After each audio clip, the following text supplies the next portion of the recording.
Aproveitando o gancho da Rita, né, meu nome é Roberto Ferreira, e realmente é bastante emocionante estar aqui hoje com essas meninas, né, que trabalham com Chagas já há bastante tempo. A Joseli, já acompanho ela desde a minha iniciação científica, a gente desenvolve o trabalho junto. A Rita, depois do Expresso Chagas, virou minha aluna. A Tânia, que eu tenho costume de dizer que saiu das minhas referências e virou a minha supervisora, e também desde o início, lá atrás da iniciação científica, lá na Fiocruz, esteve comigo, e conhecer hoje a Nilva e a Anne, e dar continuidade ao que ela apresentou aqui hoje, essa performance, é realmente bastante inspirador. Mas, dito isso, eu vou falar para vocês do Expresso Chagas, que é um projeto que muito me encanta. Eu gostaria até de pedir para as meninas, quando der 10 minutos, mais ou menos, me avisar, porque é um projeto que a gente fica falando, é muito gostoso falar sobre esse projeto. Então, a gente vai falar do Expresso Chagas e suas oficinas de ciência e arte. A Tânia já adiantou um pouquinho da apresentação, porque ela falou do curso Falamos de Chagas, né, desenvolvido pelo Marcelo e todos os outros participantes que ela mencionou, e durante esse processo, né, do curso Falamos de Chagas, houve a necessidade, vinda desses próprios pacientes e pessoas afetadas pela doença de Chagas, de levar o conteúdo, né, e a parte de informação sobre a doença de Chagas para as suas regiões de origem, que são regiões endêmicas para a doença de Chagas.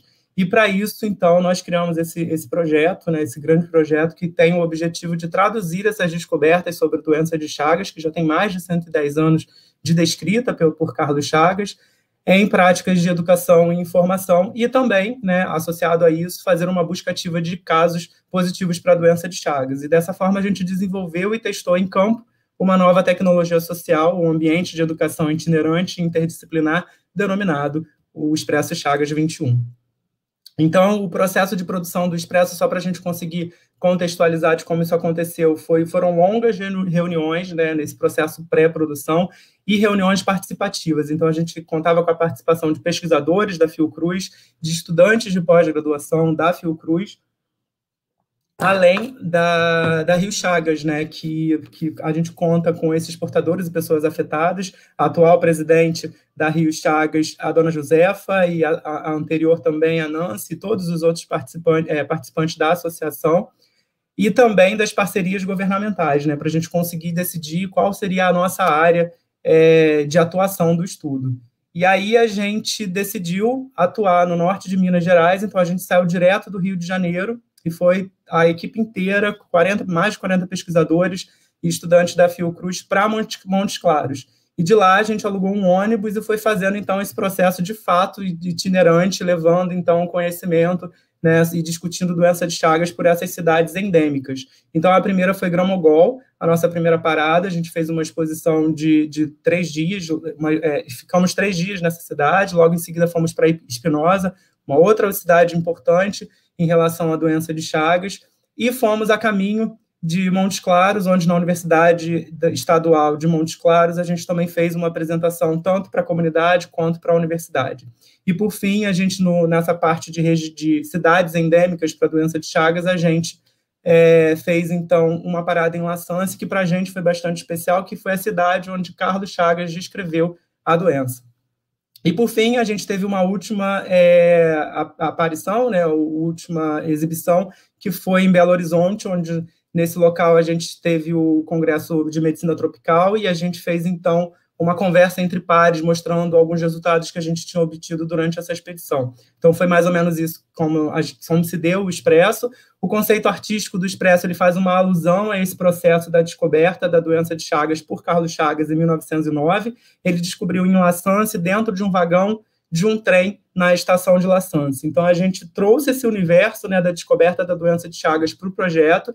Então, basicamente, o projeto ele é dividido em pequenos módulos, né, educacionais, onde a gente tem a estação de La Sance, que é a entrada, e aí a gente tem, em seguida, diferentes vagões com diferentes conteúdos, abordando ciência e arte. A gente teve mais de 40 atividades divididas por esses vagões. A gente não vai conseguir aqui falar de todas elas, mas todas elas eram norteadas pela ciência e arte, e algumas a gente vai aprofundar aqui hoje.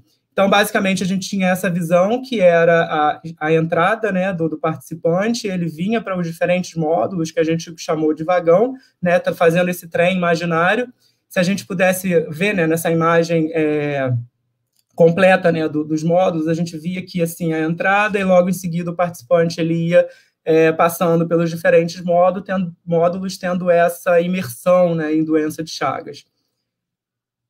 Esse projeto ele foi aprovado, ele foi submetido e aprovado pelo Comitê de Ética em Pesquisa, e todos os participantes que entravam no Expresso, eles eram convidados a assinar o termo de consentimento livre e esclarecido em pesquisa, e também a autorização de imagem e vídeo, que eu vou mostrar para vocês algumas imagens dessas pessoas. E quando a gente chegava numa manhã de Expresso, era isso, a gente chegava às 8, isso daí deveria ser mais ou menos umas 8 horas, e a gente às vezes até tinha que abrir antes, porque a quantidade de pessoas aguardando a entrada era muito grande. Então, nesse processo todo, a gente conseguiu sensibilizar, né, mais de 2.000 pessoas, e 62% eram mulheres, e os participantes eles variavam desde crianças até jovens, adultos, e até idosos, né? Então, a gente tinha uma grande quantidade, e atrás do crachá que eles recebiam na entrada, eles tinham que completar, né, a passagem por todos os vagões, e a gente vê aqui que todos, tanto crianças como adultos, tinham uma boa adesão ao processo que a gente implementou. Então, entrando nessa estação La Sance, o participante ele era entrevistado pela nossa equipe, então a gente distribuía esse crachá que eu mencionei para vocês anteriormente, e preenchia uma ficha de participação com assinatura, e também responderam algumas perguntas referentes à doença de Chagas. Pelo tempo, eu separei apenas 2 para vocês, que você já ouviu falar em doença de Chagas, e em média 15% nunca havia ouvido falar em doença de Chagas, e se tratando de uma região endêmica, esse dado ele é um pouco assustador, porque, né, a gente acredita que a pessoa teria esse acesso, mas 15% em média a gente viu que não teria, que não conhecia a doença de Chagas. E você sabe se existe tratamento para a doença de Chagas, em média 81% afirmou não conhecer a possibilidade de qualquer tipo de tratamento em relação à doença de Chagas. Essas e outras perguntas, elas são respondidas, né, e elucidadas durante esses módulos, né, compostos em todos por ciência e arte. Então, o participante saindo da estação La Sance, ele vai para esse vagão de associações, que tem os nossos queridos portadores e pessoas afetadas pela doença de Chagas. Eu não sei se eles estão aqui hoje, porque a gente convidou, mas se eles tiverem aqui, um beijo grande para vocês. Eles foram um grande diferencial do projeto. Acho que não só para o projeto em si, mas como nós, assim, a gente tinha a Josefa, que cada abraço, era um abraço de afago, e ela estava ali fazendo. Então, era muito interessante, porque a gente tinha esse diálogo, né, do portador recebendo a comunidade, contando o seu dia a dia, mostrando e dando esperança para os casos que poderiam chegar lá de paciente positivo. Então, era uma troca muito interessante. Além disso, eles faziam ainda o trabalho de ter reuniões para organizar núcleos de promoção da saúde e também associações. Ao final do Expresso, a gente deixou nessas cidades 5 embriões de associações. Em seguida, esse participante ele era encaminhado para o vagão Laboratório e Inovações, onde a gente tinha também uma série de oficinas, e uma que eu separei é a oficina de observação do Trypanosoma cruzi no microscópio, e dos vetores, né, o triatomínio, barbeiro, com a lupa, e depois, com histórias em quadrinhos, a gente ia, então, fazendo o processo de mediação, vendo até onde esses participantes gostariam, né, de caminhar, e a gente falava do ciclo do Trypanosoma cruzi, os principais manifestações clínicas, e ia fazendo essa conversa, né, de forma, com ciência e arte, fazendo essa passagem, né, desse conteúdo, essa transmissão desse conteúdo e dessa conversa, esse diálogo, né, porque a gente ouvia muito e também era muito ouvido, essa troca era muito importante. A Mariana, nessa oficina, também tem essa pegada, né, do diálogo, e ela tem essa oficina que é Imunofluoarte, que é a oficina de pintura com tinta fluorescente para expressar imagens microscópicas de imunofluorescência. Então, rapidamente, como funcionava essa oficina? Ela tinha um dado com imagens de imunofluorescência de laboratório, né, mas de doença de Chagas, então do Trypanosoma cruzi, eram diferentes imagens. Aí a pessoa jogava o dado, participante, e em seguida ele ia para a mesa desenhar o que ele via. Algumas pessoas conseguiam fazer um desenho de fato do que estava vendo, e outras pessoas abstraíam e desenhavam árvores, e depois a Mariana vinha fazendo justamente esse processo, né, de mediação e falando de doença de Chagas, do Trypanosoma cruzi, o causador e tudo mais. E no final do desenho, esse participante ele entra, então, numa câmara de revelação, né, que aqui com a luz, né, com a formação de luz e dessa fluorescência. Então, é uma oficina também que eu acho muito bonita e que ela fez sob a orientação das orientadoras dela, Luciana Garzoni. A gente também fazia coleta de sangue, né, para teste sorológico e diagnóstico, para futuro acompanhamento nos casos positivos.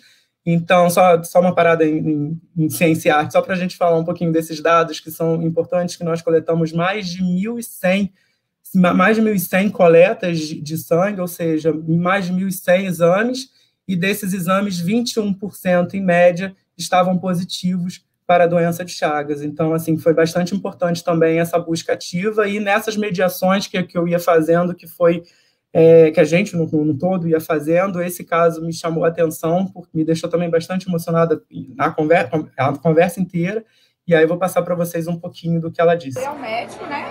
Falei para ele que eu descobri porque eu fui doar sangue. Aí meu sonho era doar sangue. Quando chegou lá, aí fiz um teste, deu positivo, tornei fazer outro, deu positivo, deu a doença de Chagas, aí fui ao médico, aí ele pegou e falou para mim que eu não precisaria tomar o remédio, que eu tinha que preocupar com as doenças que a Chagas ia causar no meu organismo. Aí tudo bem, a parte disso nunca mais eu fui ao médico, referente a isso, né? Então, aqui a gente tem uma fala de uma pessoa que é portadora da doença de Chagas e ela parou de acompanhar o tratamento, de acompanhar a evolução, se haveria evolução, se teria algum tipo de tratamento, e a gente continuou conversando, e o Expresso é muito isso, né? Através da ciência e arte, trazer esse empoderamento para essas pessoas, mostrar a importância de como é importante acompanhar esses sintomas, e depois na conversa ela disse que estava voltando a sentir alguns sintomas, e aí nesse processo ela foi um dos casos que a gente, então, faz toda a organização para que ela consiga voltar a ter o atendimento e se empoderar e ter os direitos, né? Lutar pelos direitos que de fato ela tem, o direito de ter um profissional acompanhando ela.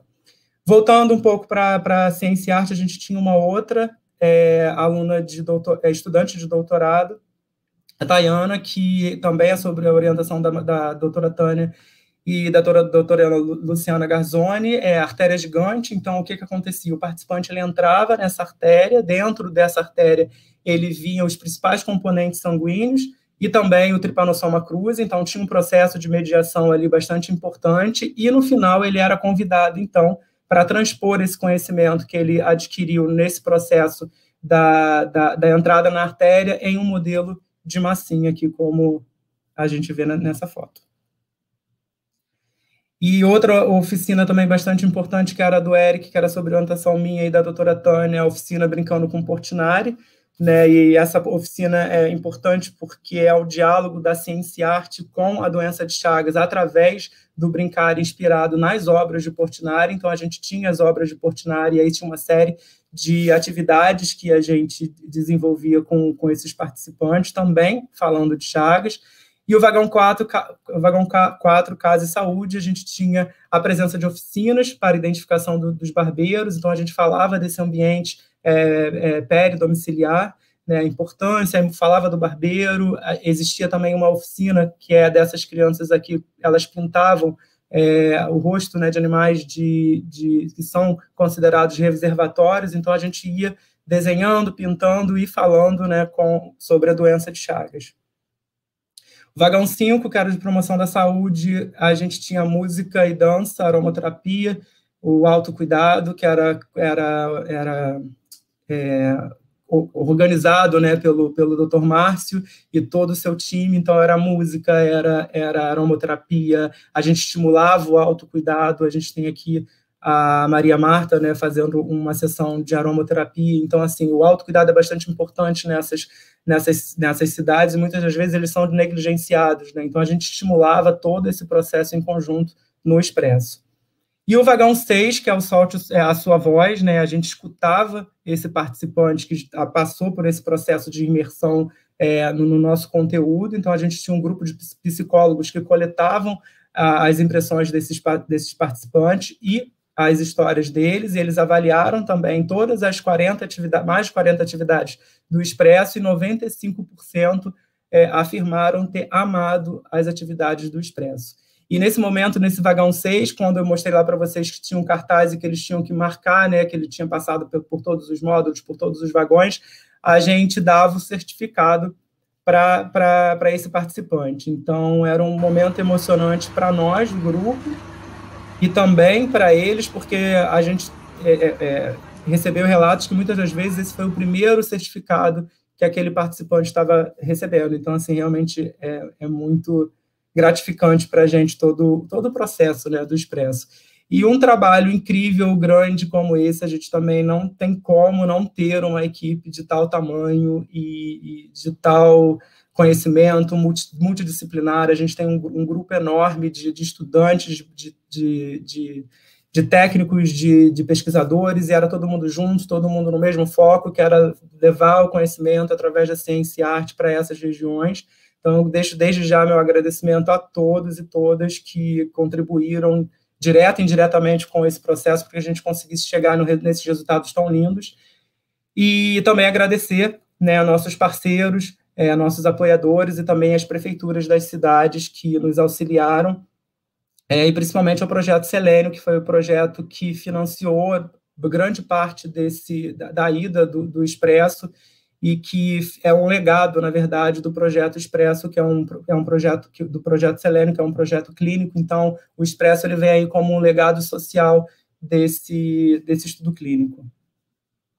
Eu fiquei pensando, sempre penso qual é a conclusão que eu vou trazer em relação à ciência e arte, mas eu acho que esse vídeo, ele é um dos que mais me emociona, assim. Eu acredito que nada que eu vá dizer aqui resuma tanto como ela conseguiu resumir nessa fala dela. Então, vamos ouvir um pouquinho. De São Paulo, Rio de Janeiro, eu tô feliz por demais, aqui foi muito bom. Deixo os meus carinhos e o meu abraço, fui muito bem tratada, graças a Deus.